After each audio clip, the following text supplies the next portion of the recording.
You can see the remainings of shophouses in Kuala Lumpur. They are very colorful.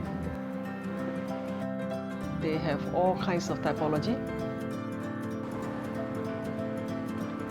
all kinds of architectural language.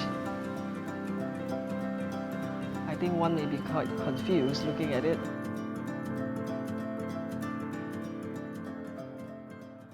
Hi, I'm Jun Ng. I'm a heritage architect practicing architecture and heritage in Kuala Lumpur for the past 20 over years. Shophouse is basically a utilitarian building. It was built from mid-19th century, mostly in towns of Malaysia during the mining boom.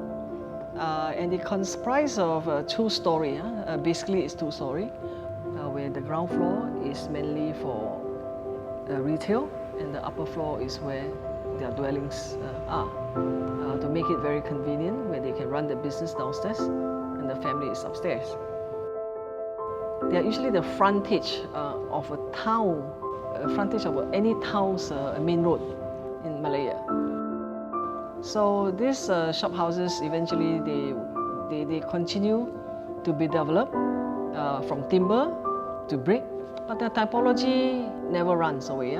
They will have a courtyard, and usually two-storey, some may be three-storey, and also they will have a 5-foot way.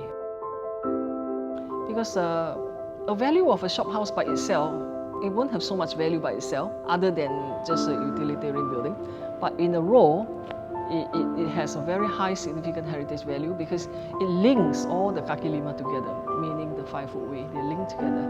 The many towns in Southeast Asia, they were developed that way because of our weather. It sheltered us from the rain, so we can move from one place, basically a shopping. It's like, I would say, how shopping mall was founded, walking from shop to shop, shop to shop along the kaki lima. The remaining shophouses that you see in KL, not from how it was originated. They were built around late 19th century until the first quarter of the 20th century, meaning 1890 to 1930s. We have carried out some studies. We try to generalize the typologies of shophouses in Kuala Lumpur because a lot of tourists, scholars, students, they try to refer to the ones in Penang because Penang has its own typology, and they call it mostly streets, eclectic. Eclectic meaning is a mixture, of various kinds of architecture.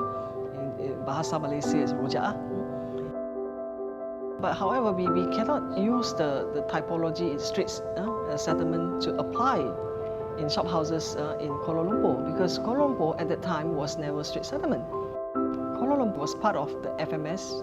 FMS stands for Federated Malay States, that comprises of Selangor, Perak, Negeri Sembilan, Pahang, whereas street settlement comprises of Penang, Malacca, and Singapore. So the typology, certain typologies are quite different.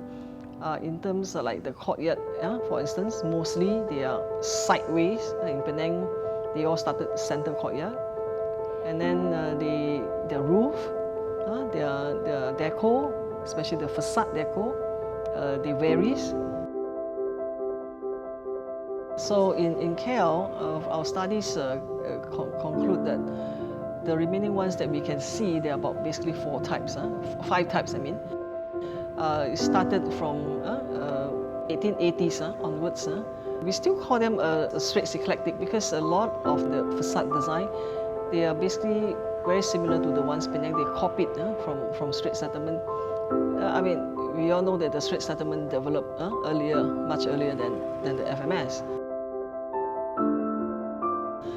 And then the next stage we have is at the turn of the century, from the end and to the turn of the century, where the British took administration of Kuala Lumpur, and then you start to see a more elaborated architecture.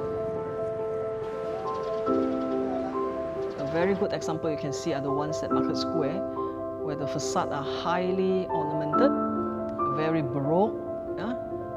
That this kind of typology, we call them the early FMS eclectic.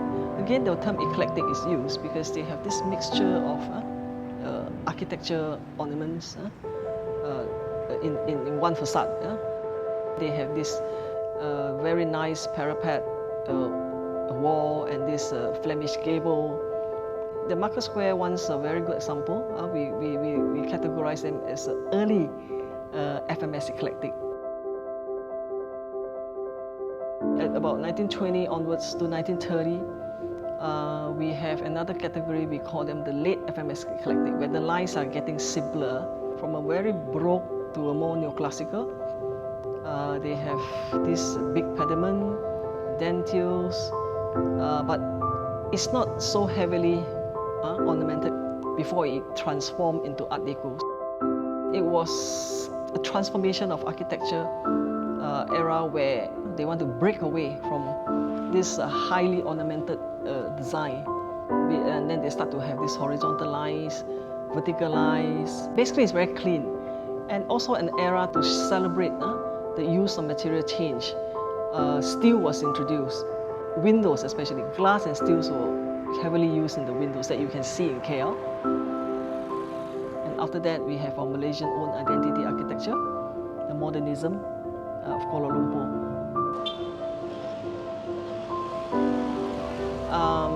You know, sometimes you can go along one street, you can see 3 or 4 kinds of facade, the language, the architecture language in one facade. That doesn't mean that the building was rebuilt. It was basically a facade transformation. So this transformation was due to, number one, the owner wanted to be different. Secondly, because introduction of new material into the market, and also basically to show their wealth, to show that they are more superior, to show that they're different from their neighbors. Despite that, today, in terms of heritage, we consider those early FMS to late FMS eclectic buildings, they are very high value in terms of their architecture, because you cannot find anybody to carve out such design anymore.